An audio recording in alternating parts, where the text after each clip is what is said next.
De promissor a assustador, o futuro com a inteligência artificial esconde perguntas que estamos nos esquecendo de fazer.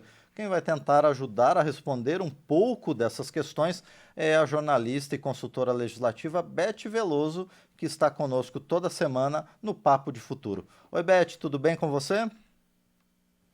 Olá, Márcio. Olá a todos os ouvintes e espectadores. Então, Beth, a verdade é que a gente está muito automatizada, né, na nossa busca de interação com esse mundo virtual e a gente não pergunta se o nosso emprego, nossa privacidade, a nossa família e ainda mais o nosso futuro está seguro. Há uma resposta para isso, Beth? Exatamente, Márcio. Na semana passada, a gente falou aqui no Papo de Futuro sobre a dependência bioquímica que a internet causa. A gente lembrou que os algoritmos, que são esses sistemas que causam, que enviam mensagens e impulsos para gerar em nós sensações e emoções, e como eles oferecem risco à nossa saúde. E eu acho que a gente já está suficientemente alertado de que o tempo excessivo de tela acaba não sendo muito favorável, muito benéfico. O que a gente não sabe, Márcio, é exatamente por que que ninguém faz nada com esse tipo de informação. A academia tem lançado diversos alertas sobre os malefícios que a internet faz e o sistema de plataformização, as plataformas digitais, que tem imposto ao mundo em larga escala uma perda de direitos trabalhistas, como a gente vê no Uber, e uma série de riscos e mudanças muito importantes na nossa sociedade. Por exemplo, na literatura acadêmica, os pensadores contemporâneos já lançam vários alertas um pouco sombrios. Por exemplo, eu diria aqui, citaria aqui alguns títulos, como A Sociedade do Cansaço, O Capitalismo Tardio e os Fins do Sono, Big Tech e a Ascensão dos Dados e a Morte da Política, Depois do Futuro, outro livro, 10 argumentos para você deletar as suas redes sociais agora, a reinvenção da intimidade, políticas de sofrimento cotidiano e os pecados secretos da economia. Tem muitos outros títulos. Pois é, Beth, mas como fica essa questão se a gente, só aqui no Brasil, é mais de 150 milhões o número de usuários da internet. E a gente sabe, todo mundo recebe, né? A grande parte das mensagens que a gente recebe é como ganhar dinheiro na internet, como se tornar milionário em um ano sendo digital influencer, mas pouca gente se pergunta, nessa corrida que parece estar sendo estimulada por fama, dinheiro e prestígio na internet, os 15 minutos de fama do Andy Warhol, onde é que a gente vai parar, Beth? Exatamente, Márcio. Por mais bizarro que pareça, essa pergunta partiu justamente de quem já ganha muito dinheiro na internet. E eu estou falando do CEO da SpaceX, Tesla e Twitter, a gente está falando do Elon Musk, de outro, do cofundador da Apple, Steve Wozniak, eu não sei exatamente como se pronuncia o sobrenome dele, do célebre escritor Yuval Hariri, autor daquele best-seller Homo Deus. Então, nós temos várias pessoas muito ilustres, né, e que são responsáveis pela internet, que está aí, são expoentes desse ecossistema digital, que justamente assinaram uma carta, um abaixo-assinado, pedindo uma trégua, uma pausa nos experimentos sobre a inteligência artificial. Essa carta chocou muita gente. Ela basicamente ela denuncia uma corrida por experimentos cujo resultado a gente não faz ideia de como vai acontecer e de como, em que nível a gente vai conseguir controlar, em que medida eles são confiáveis. Não há como prever, não há como confiar e não há como, de alguma forma, paralisar esses sistemas a partir do momento que eles estejam absolutamente autônomos e desenvolvidos. Portanto, eu fui fazer uma busca, né, e conversei com a Dora Kaufman. Ela é pesquisadora dos impactos da IA, inteligência artificial. Ela também é professora da PUC São Paulo e colunista da revista Época Negócios.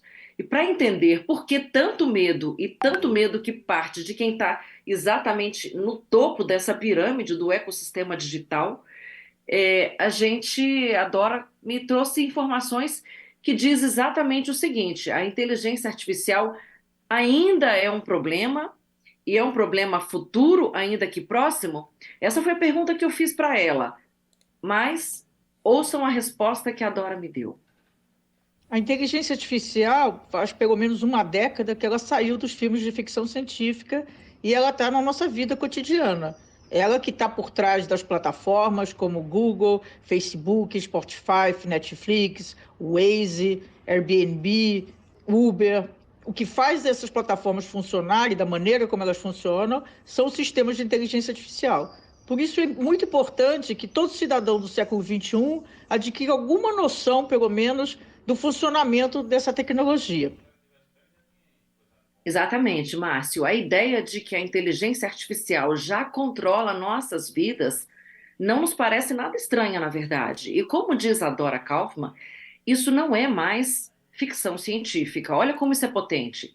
Ao assistir, por exemplo, um podcast na internet chamado Seleção Literária, o que girava em torno da conversa era como os celulares e a internet já responde a comandos de voz e não apenas cliques, traduzindo quantas vezes a gente passa pela coincidência de que a gente comenta com um amigo sobre uma pescaria, uma moto, um assunto qualquer, e de repente vem uma chuva de anúncios ou de informações a respeito. Resumindo, gente, os celulares, ao que tudo indica, já atendem a comandos, a conversas que a gente tem com outras pessoas na nossa casa. Isso diz respeito à privacidade. As conversas são escutadas, os algoritmos de que a Dora ensinou como que eles funcionam, eles estão sim trabalhando em segundo plano, mesmo sem o nosso comando direto. Nos shoppings de Madrid, por exemplo, capital da Espanha, a placa do seu carro é lida sem que você faça nada e a cancela abre sozinha na saída. Nos mercados, o seu rosto ele é reconhecido ainda que ninguém te peça autorização. O perfil da sua rede social de pessoas que são muito importantes na rede, de repente cai, sem que ninguém te explique por quê. Aquela vaga do emprego que a gente está buscando em várias plataformas, ela pode ser decidida, e é de fato, por um sistema racista que não gosta da cor da sua pele. Pois é, Beth, isso está acontecendo e a grande maioria da gente não faz a mínima ideia, né? Eu acho que essa é a grande questão que a gente coloca hoje, nesse momento, Márcio. Para aqueles que colocam tudo na internet sem se perguntar, primeiro, quem vai ver essa informação? Segundo, como ela vai ser usada? São os chamados dados que a gente usa no jargão da internet. Terceiro, quando e por que essa informação vai ser usada? Eu convido a gente a ouvir o que a Dora Kaufman tem a nos dizer. É diverso, né, as possibilidades de potenciais danos, né? Então, a base, a lógica dessa tecnologia, do sistema de inteligência artificial, eles extraem informações de grandes conjuntos de dados. Então, nesses dados, o que são os dados? Os dados são gerados pela nossa interação no meio digital, num dispositivo digital, né? Quando a gente usa o celular, quando a gente usa qualquer sistema que seja virtual, online, nós estamos gerando dados. Quando a gente faz compra na internet, tudo isso gera dados. E esses dados têm o nosso comportamento. Consequentemente, eles têm também nossos preconceitos. Então, aí já é uma parte dos problemas que tem que ser equacionados, que tem que ser verificados, que tem que ser encontrados soluções para minimizar, né, mitigar. Portanto, Márcio, dados não é um linguajar para especialista. Dados pessoais é aquilo que faz parte de cada segundo da nossa vida. Eu perguntei ao chat GPT, a sensação do momento, né, inteligência artificial, sobre o que as pessoas sabem e o que elas deveriam saber sobre a IA, como a gente chama também, inteligência artificial. E a resposta foi, como sempre, redondinha. Me respondeu o chat GPT. As pessoas deveriam estar cientes dos riscos associados à IA, exatamente como a Dora fala. E podemos garantir que elas não sabem exatamente quais são os vieses algoritmos e a questão da privacidade do dado. Por exemplo, o risco de preconceito que a Dora mencionou. Por outro lado, não há também, me disse o chat, transparência. Não estamos suficientemente conscientes e alertados de que a inteligência artificial, ela pode ser usada por um bom motivo e de maneiras muito benéficas, mas ela também pode ser usada de maneira muito pouco ética e nada responsável. Por isso, a Dora me explicou, por exemplo, qual seria o problema dos carros, os tão comentados carros autônomos. Um dos grandes problemas dos carros autônomos é a interação com os outros motoristas, com os motoristas pessoas, né? E com a interação com a cidade, com toda a infraestrutura da cidade, e também várias regras, né? Regulamentações que ainda não estão resolvidas em relação à responsabilidade.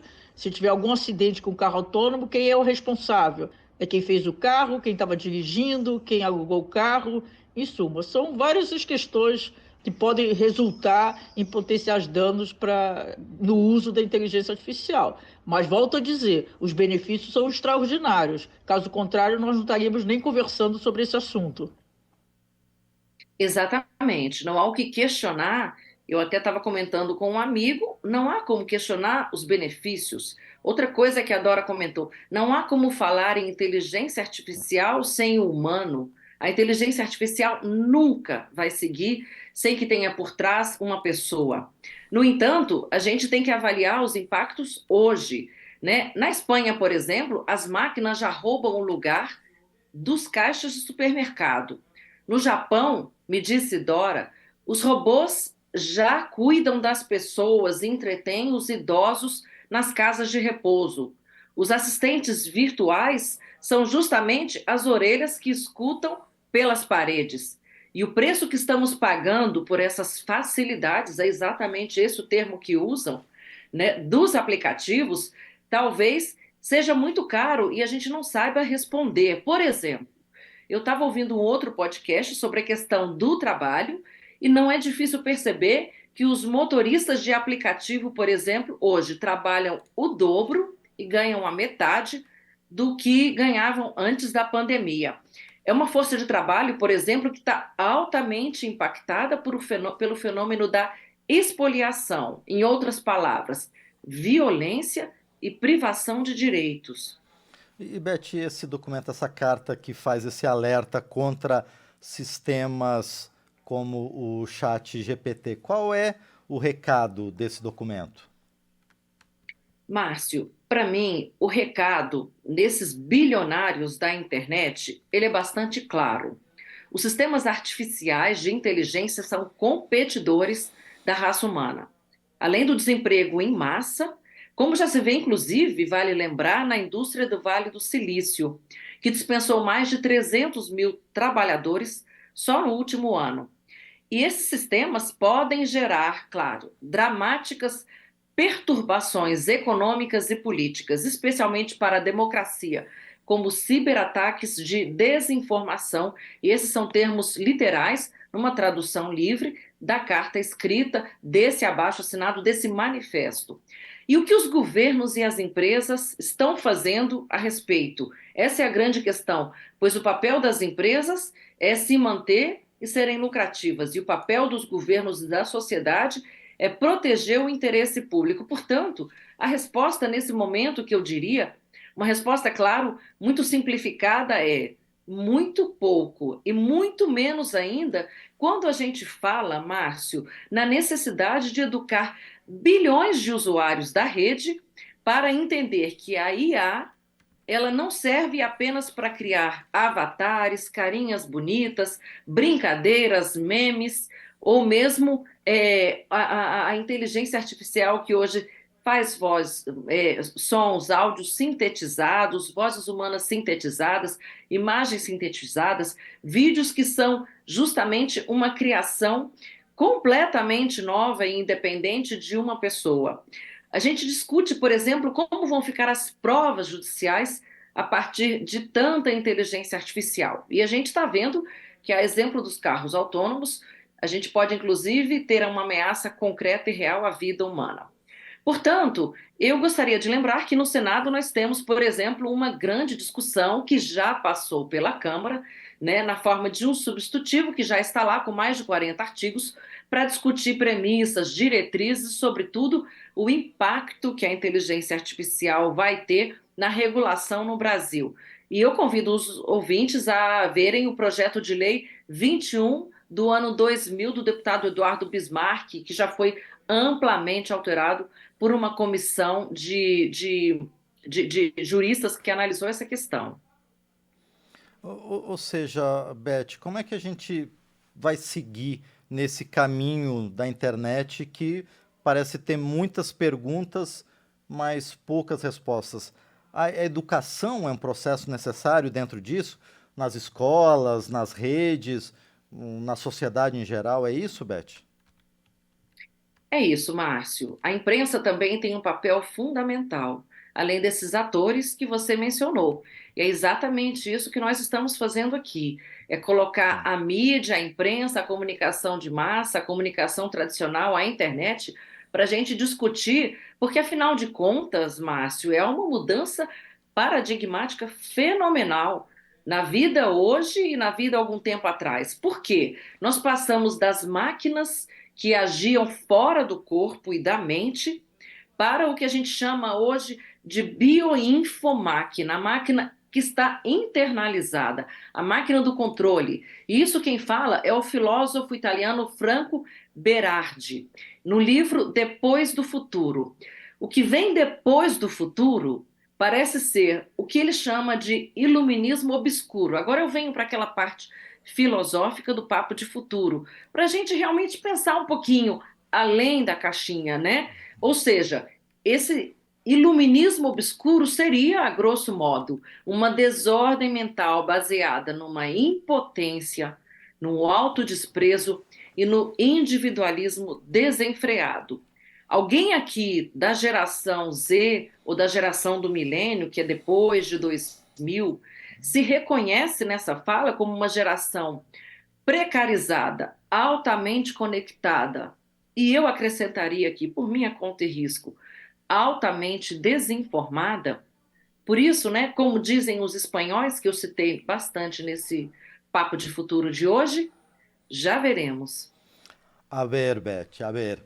Bom, como sempre, a gente termina dizendo que você também pode contribuir com os temas aqui do Papo de Futuro, mandando sua crítica, sua sugestão, seu elogio, seu comentário para o número de WhatsApp da Rádio Câmara, que é 61999789080, ou então para o e-mail papodefuturo@câmara.leg.br.